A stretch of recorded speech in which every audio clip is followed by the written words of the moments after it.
Fala 702, beleza, galera? Olha só, eu tô passando aqui nesse primeiro vídeo pra gente conversar um pouco, né, sobre as paisagens climatobotânicas brasileiras. Por quê?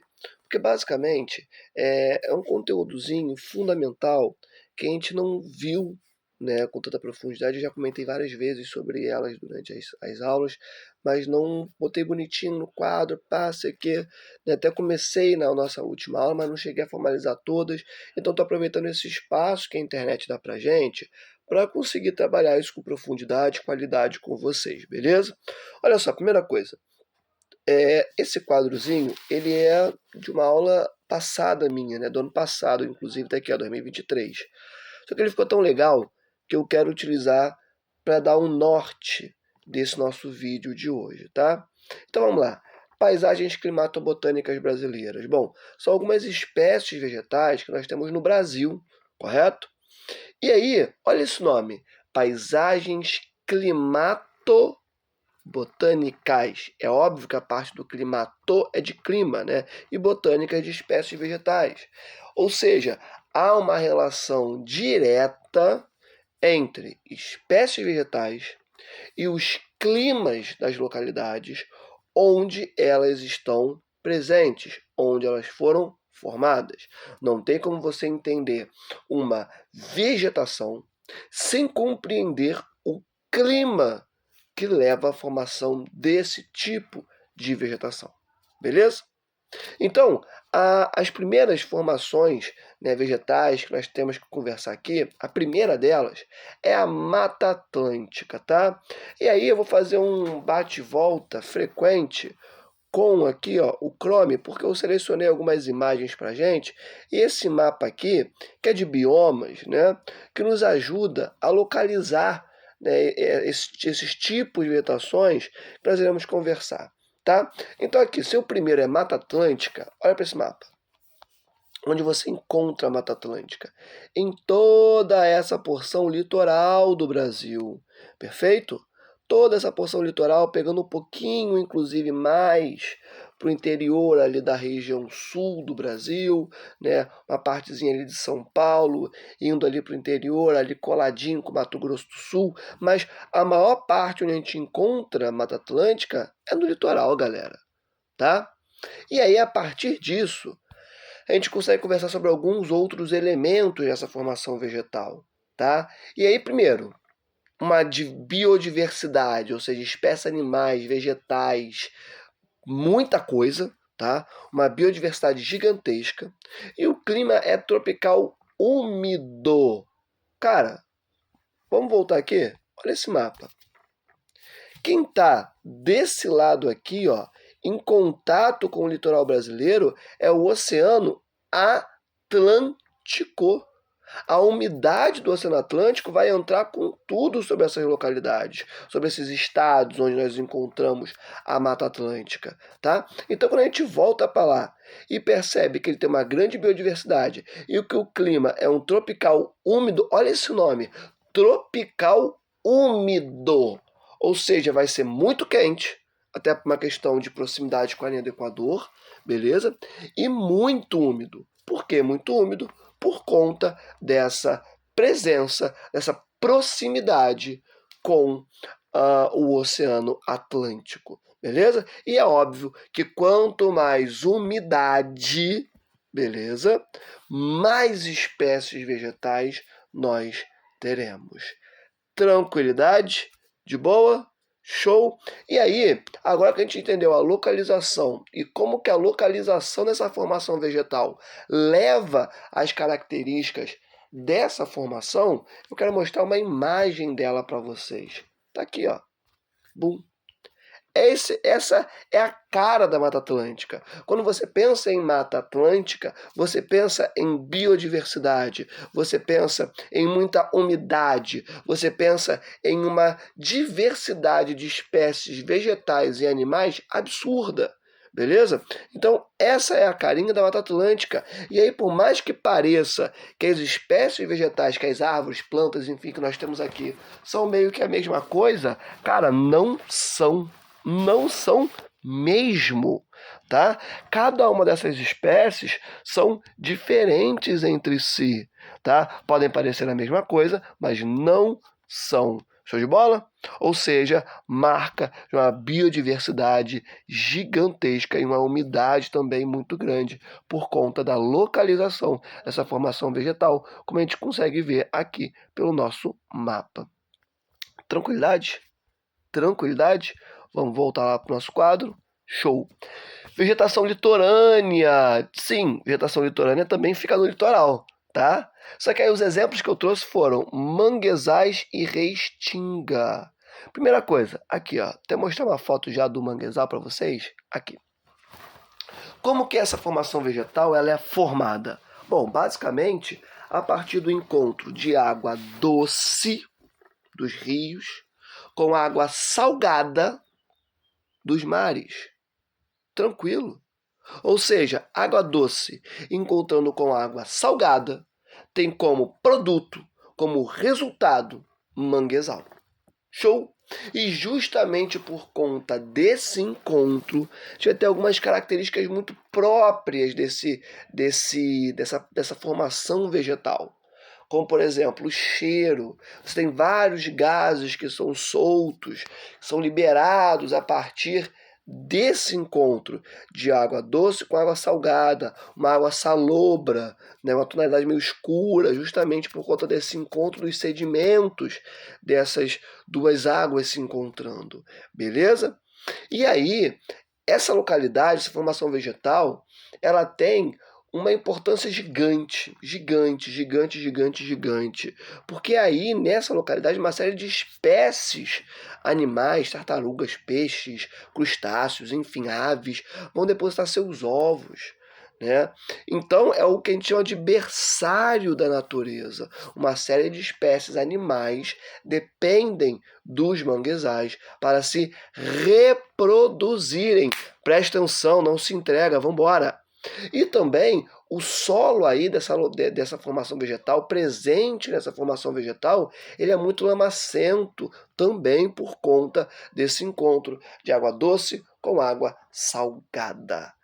Tranquilidade? Então, manguezal é essa formação vegetal que é litorânea, ou seja, fruto do encontro de água doce com água salgada nessa localidade, nessa porção do território brasileiro, que é onde tem encontro, né, com essa água do oceano, essa água salgada, portanto, no litoral. Tranquilo? Almi, e restingas? Eu não peguei imagem de restingas, mas sabe quando você vai na praia e você vê aquela vegetaçãozinha na areia? Isso é restinga. Tranquilo? Obviamente, litorânea. De boa, gente. Na paz, tranquilidade, óbvio que são formações vegetais que dependem dessa umidade que vem do oceano, tá? Mata de araucárias, vamos primeiro para o nosso mapa. Mata de araucárias, infelizmente não está aqui nesse mapa de bioma, mas fica na região sul do Brasil, tá? Mata de araucárias, a cara dela é basicamente assim, ó. Estranha, né? Parece que tem vários braços, que as folhas lembram a espinhos, né? Ela é prima da árvore de Natal. Ela é prima das coníferas. Tá? Você vai encontrar esse tipo de formação vegetal principalmente no sul, por quê? Porque elas dependem desse clima, que ele é mais frio, um clima subtropical, tá? Que justamente vai conferir as características necessárias para que as araucárias se desenvolvam. Beleza? Vamos ver o que eu coloquei aqui. Floresta homogênea, isso é importante, por quê? Porque se na Mata Atlântica, que é um tipo de formação vegetal que depende de mais umidade, que depende de um clima mais quente, você tem uma pluralidade de espécies vegetais, ou seja, uma diversidade de espécies vegetais, né? Na mata de araucária, como é uma formação vegetal típica de locais mais frios, o que nós teremos são espécies homogêneas. homogêneas. Ou seja, uma árvore é exatamente igual à árvore que está do lado. E não são espécies diferentes, porque isso é marca de formações vegetais de países mais frios. A água é fundamental para que tenha essa diversidade de espécies vegetais e animais, inclusive, a umidade do ar. Se não há essa umidade, logo será menos heterogêneo. Entende? Logo, as espécies vegetais serão mais homogêneas. Beleza? Então, a primeira característica aqui de Mata de Araucárias é que é uma floresta homogênea. Tá? Pinheiros do Paraná, que é um nome que a galera dá para essas espécies vegetais, e dependem do clima subtropical, como eu já expliquei para vocês, um clima mais frio que garante o desenvolvimento dessas espécies vegetais. Óbvio que no mundo em que a gente vive, com mudanças climáticas, de aquecimento global, com o aumento da temperatura nessas localidades, na região sul do Brasil, né, por conta dessas mudanças climáticas, óbvio que isso pode afetar as araucárias. A temperatura aumenta, as características, as condições para que essas formações vegetais existam acabam deixando de estar presentes e, obviamente, que essas formações deixam de existir. Tranquilo? Não se entrega, vambora, acorda para a vida. Próxima formação vegetal que nós temos é a caatinga. Vamos lá para o nosso mapa, que ele vacilou um pouquinho, mas a caatinga eu tenho certeza que ele mostra pra gente. É aqui, ó, nessa partezinha do Brasil, nessa partezinha do Nordeste, no sertão nordestino, beleza? Vamos ver a cara da caatinga? Aqui, ó. Caatinga é isso aqui. Almir, mas isso não é um deserto? Não, não é um deserto, tá? A caatinga, ela é prima dos desertos. Show de bola? Mas não é um deserto. Beleza? A caatinga, como que essa formação vegetal, esse bioma se desenrola, né? Se desenvolve? Bom, basicamente, ela é composta de espécies xerófilas. O que são espécies xerófilas? São espécies adaptadas a ambientes com pouquíssima umidade. Show de bola? São ambientes com muito pouca umidade. Essas espécies vegetais são adaptadas a essas localidades, beleza? Mas vamos ter aí na caatinga, olhando para o nosso quadro, bom, basicamente um clima tropical semiárido, né? Esse clima tropical semiárido é esse clima que durante, 6 meses do ano, 4 meses do ano, varia esse número, tá? Vai ter períodos de chuva e durante os outros 6 meses ou 4 meses vai ter um período longo de seca. Porém, é um clima, uma localidade tão complicada por conta de alguns elementos que eu não vou abordar agora, que você pode ter anos que nem sequer teremos chuva. Beleza? E óbvio que com o aquecimento global, com as mudanças climáticas, a caatinga também pode ser afetada, vivenciando em uma localidade, com uma realidade de um clima que vai se tornando mais e mais e mais e mais e mais seco. E aí as consequências a gente já vislumbrou, né? 2020 foi um ano que não choveu na caatinga nordestina. Imagina, de janeiro a dezembro sem um pingo de chuva. Bizarro, né? Complicado, mas é a realidade que a gente presencia nesse mundo, que naturalmente o clima semiárido já é bastante seco, tá? Com as mudanças climáticas, resultado do aquecimento global, isso piora. Tranquilidade? E aí o que constitui as espécies xerófilas, né, que vão compor a caatinga? Bom, a gente vai ter algumas cactáceas, alguns arbustos, árvores de pequeno porte, tá? Árvores pequenas, algumas inclusive até retorcidas, só que são muito separadas entre si, tem espaço entre uma e outra, tá? E esses são os perfis, né, que compõem, né, essas espécies xerófilas que estão ali na caatinga nordestina, beleza? E aí se a gente for olhar aqui, ó, dar um passozinho atrás e olhar para Mata Atlântica, a gente percebe o seguinte: cadê o espaço entre uma árvore e outra? Você quase não percebe, né? É uma formação vegetal muito fechada. Agora, quando a gente volta para a caatinga, você consegue ver claramente o espaço entre uma árvore e outra, beleza? Justamente por conta da pouca umidade disponível nessa formação vegetal, tá? Então, Caatinga já foi. Cerrado, Cerrado, cara, eu sempre abordo, lembrando aos meus alunos do filme Rei Leão. Por quê?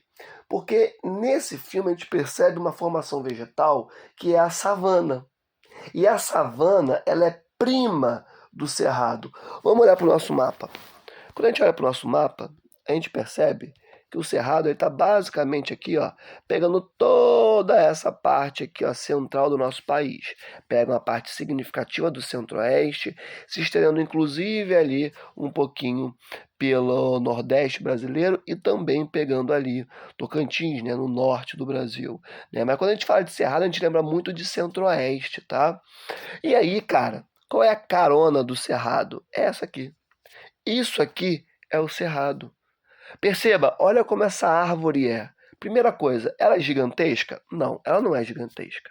Ela é de pequeno e médio porte, né? É uma árvore de médio porte, beleza? Retorcida. O que vai compor o cerrado? Ué, você vai ter um extrato arbóreo. O que é um extrato? Passando para bom português, é uma parte que tem árvores, tá? É uma parte do cerrado que tem árvores, mas também teremos um extrato, uma parte do cerrado, que será composta por arbustos, que é o extrato, a parte arbustiva do cerrado. Então, o cerrado ele basicamente é composto por um extrato arbóreo e por um extrato arbustivo, assim como está no nosso quadro, tá? E também nós teremos árvores distantes e escassas em poucos números, tá? E o clima daqui é o tropical típico, né? Que é um clima que ele, por ser tropical, ele é quente e por ser típico, ele é mais seco. Almi, ele é seco como, por exemplo, a caatinga? Não, claro que não, tá? Mas ele é mais seco do que um tropical litorâneo, tá? E aí, ó, eu quero que você preste atenção de novo no mapa e me fala. Olha a localização de toda essa faixa de cerrado no Brasil. Está distante do oceano, não está? Tanto do Oceano Atlântico como também do Oceano Pacífico. Está na porção central do Brasil. Por isso que o clima é tropical típico. Por isso que é um clima mais seco, porque a umidade que vem do oceano não consegue influenciar tanto na formação dessas espécies vegetais, dessa formação vegetal que a gente está estudando, que é o cerrado. Olha para essa imagem, peraí, cliquei errado. Olha para essa imagem do cerrado. Olha para essa árvore, ela está muito bem, obrigado, tá? Não é como se ela tivesse queimada, não. Mas você percebe que é uma árvore que é típica de um ambiente mais seco. Olha para esse ambiente como um todo, você percebe que ele grita um clima mais seco, tá? É justamente por conta desse posicionamento geográfico do cerrado. E é óbvio que as mudanças climáticas, que o aquecimento global irão atuar sobre essa formação vegetal, deixando o que já é seco mais seco ainda. Beleza? Vamos voltar para o nosso quadro. Agora nós temos que conversar sobre o Pantanal. E aí, de novo, vamos para o nosso mapinha.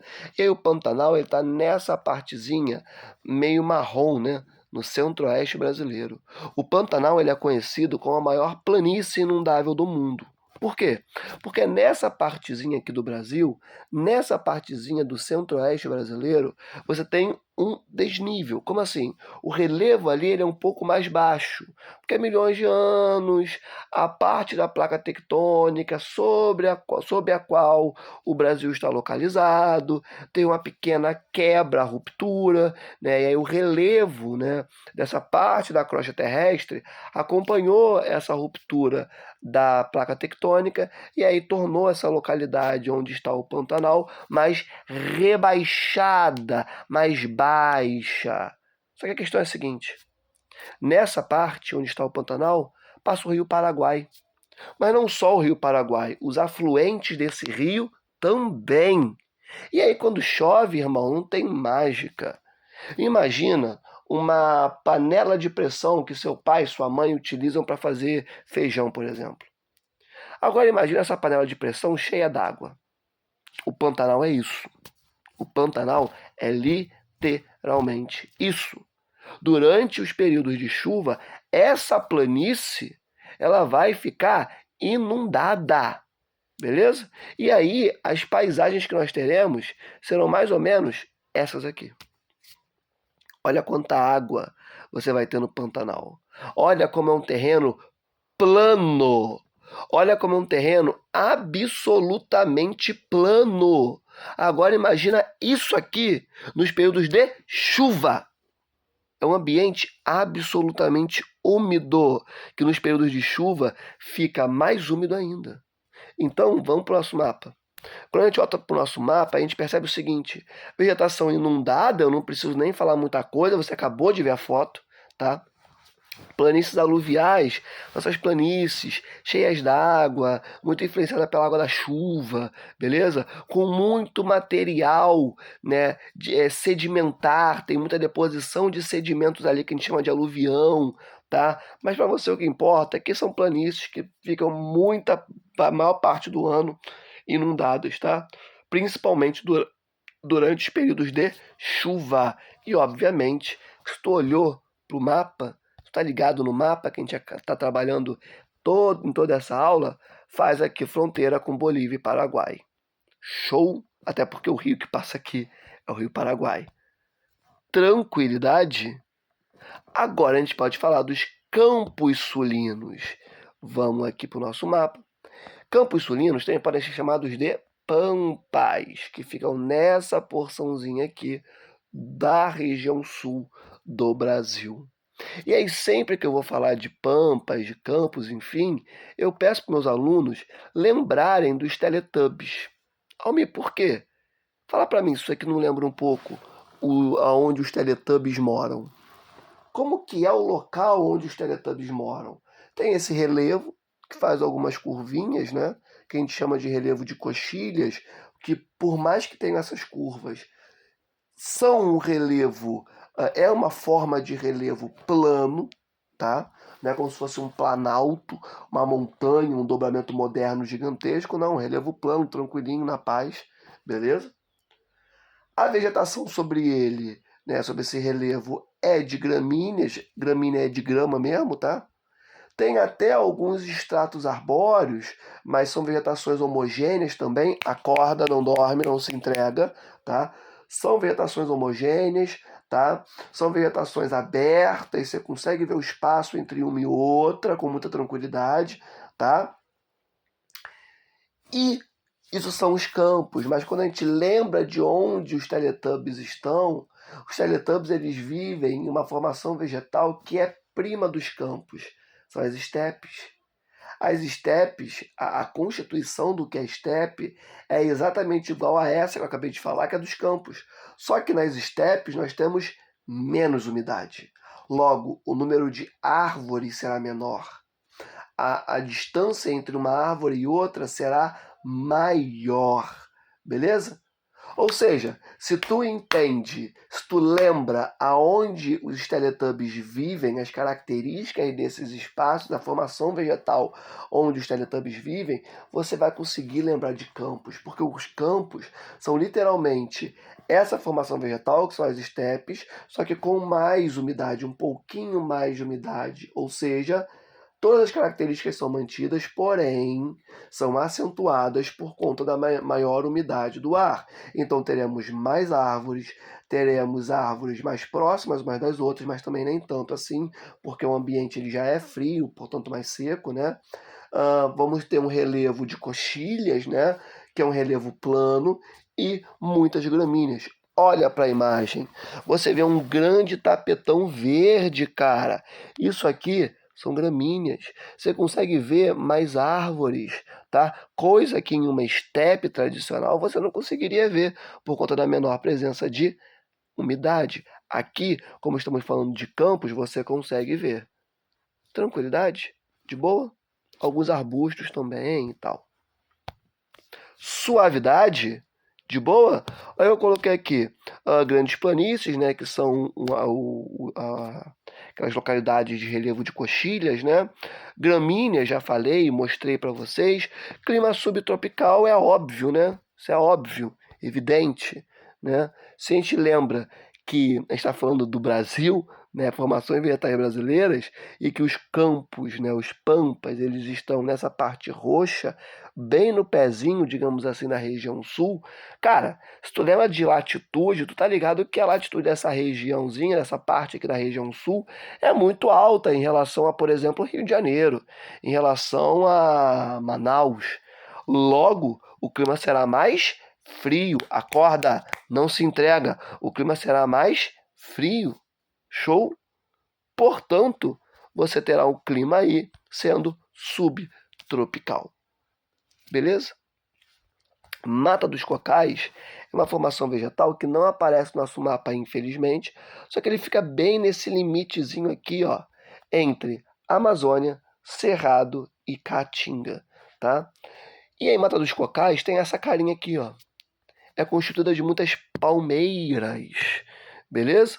E aí você vai ter ali basicamente o babaçu, a carnaúba, que são frutos presentes nessa localidade, né? Frutos dessas palmeiras que são utilizados para absolutamente tudo, né? Para a economia local da galera que mora nessa porçãozinha do Brasil, tá?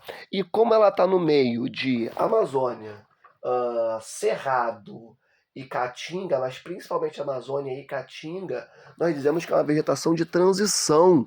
Está na transição dessas formações vegetais, beleza? Portanto, terá características muito particulares que, se você quiser ver sendo reproduzidas em outras partes do mundo, você não vai encontrar, porque tem que ter esse encontro dessas formações específicas para que surja a Mata dos Cocais, beleza? E, como eu já falei aqui, babaçuás estão presentes nessa região. E para fechar, a floresta amazônica. E aí, a floresta amazônica, você vai encontrar em toda essa parte verde do nosso mapa, tá? Preciso dizer que a Amazônia é importante para a nossa vida? É claro que não, né? É óbvio, isso é óbvio, evidente. Né? Tá nessa partezinha do Brasil com grande destaque aí para a região norte, mas pegando também ali o norte ali do Mato Grosso, né? E aí uma imagem nessa formação vegetal é essa. Aí tu fala assim, caraca, Almir, aí tu me bugou. Porque essa imagem é exatamente igual a essa aqui, ó, que é da Mata Atlântica. Calma, calma, pequeno gafanhoto. A Amazônia, ela tem uma série de características que são muito semelhantes da Mata Atlântica, de fato, né? A Mata Atlântica está numa parte do Brasil que tem um clima tropical litorâneo. Então ele vai ser muito quente e muito úmido, maneiro. Só que a Amazônia, ela está numa localidade do Brasil que tem um clima equatorial. Olha esse nome, irmão. Equatorial. Te lembra o quê? Te lembra linha do Equador. E aí você lembra com certeza, porque eu bato muito nessa tecla, quanto mais próximo do Equador, mais quente. Quanto mais distante do Equador, mais frio. Então o clima equatorial, ele é muito quente e muito úmido. Beleza? Se o clima tropical litorâneo ele já é bastante quente, bastante úmido, o equatorial pega essa característica de ser quente e úmido e eleva a 13ª potência, beleza? Se o clima tropical litorâneo já é quente e úmido, o equatorial é muito, muito quente, muito, muito úmido. Então, as características de vegetação serão parecidas, né? Porém não são iguais. A heterogeneidade na Amazônia é muito maior, ou seja, as espécies são ainda mais diversas, tá? As espécies vegetais são ainda mais diversas, a umidade ali é ainda maior. Beleza, gente? Então, voltando aqui para o nosso mapa, o que a gente consegue destacar? São vegetações que são altas, né? Porque tem muita, muita, muita, muita umidade, né? A mata é densa, ela é fechada também por conta dessa umidade, uma biodiversidade gigantesca e o clima equatorial úmido.